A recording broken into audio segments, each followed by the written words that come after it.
কোন জিনিস রে মাইনে? আসসালামু আলাইকুম প্রিয় দর্শক, কি রাস্তা রে? এখন যে জিনিসটা দেখাবো সেটা হচ্ছে আমাদের সামনে যে হাঁটতেছে রাদিন ভাই, সে এমন একটা জিনিসের উপর দিয়ে যাবে যেটা আগে কেউ কোনো দিন দেখেননি বা অনেকে দেখছেন চড়ছেন।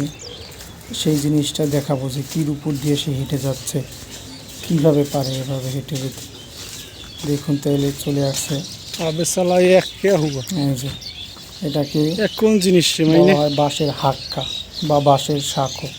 আমাদের বরিশালে ভাষায় বলে এটা চার। এটা চা দিয়ে যাচ্ছে, কি আজব! এই যে আমি যাচ্ছি খুব সুন্দরভাবে যাচ্ছি। কোনো বিপদ ঘটলে ঘটতে পারতো, কিন্তু আমরা সচরাচর এগুলো চুরি দেখা আমাদের কাছে এটা কোনো ব্যাপারই না। কিন্তু যারা এটা দেখেন নাই বা কোনো দিন এটার উপরে ওঠেন নাই, তারা খুব সাবধানে উঠবেন। দেখুন কিভাবে পার হয়ে গেলাম। এই যে চলে যাচ্ছি, পার হওয়া শেষ। এরপর আরেকটা জিনিস দেখাবো আপনাদের, সঙ্গেই থাকুন। এই যে আমাদের রিফাত ভাই যাচ্ছে, যাচ্ছে। এখন যে জিনিসটা দেখাবো এটাও বাঁশের তৈরি, গরিবের পদ্মা সেতু। এই যে গরিবের পদ্মা সেতু দিয়ে যাচ্ছে রিফাত। এই যে কি সুন্দর গরিবের পদ্মা সেতু, দুইটাই বাঁশ দিয়ে তৈরি। ওটাও বাঁশ দিয়ে তৈরি, এটাও বাঁশ দিয়ে তৈরি।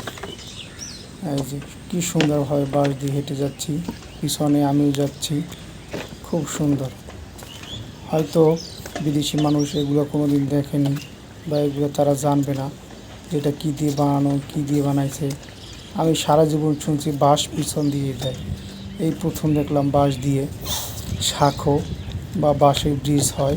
বাঁশ দিয়ে আমরা যাই, বাঁশের উপর দিয়ে আমরা যাই, বাঁশ আমাদের দেয়নি। যাই হোক, বাঁশ দিয়ে ব্রিজ বানানো হয়েছে সামনে। এরপর ফাঁকা জায়গার জন্য এটা গর্ত ছিল, ওইখানে একটা শাঁখো দিয়েছে, ওইটা পার হয়ে গেলাম আমরা। খুব সুন্দরভাবে পার হয়ে গিয়েছি।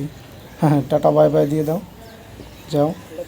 হাঁটতে থাকি, বাসায় যাচ্ছি আমরা। এই যে হাঁটার পথে কবুতর দেখতে পেলাম, কিছু কবুতর। এই যে খুব সুন্দর কবুতরগুলো। আল্লাহ হাফেজ।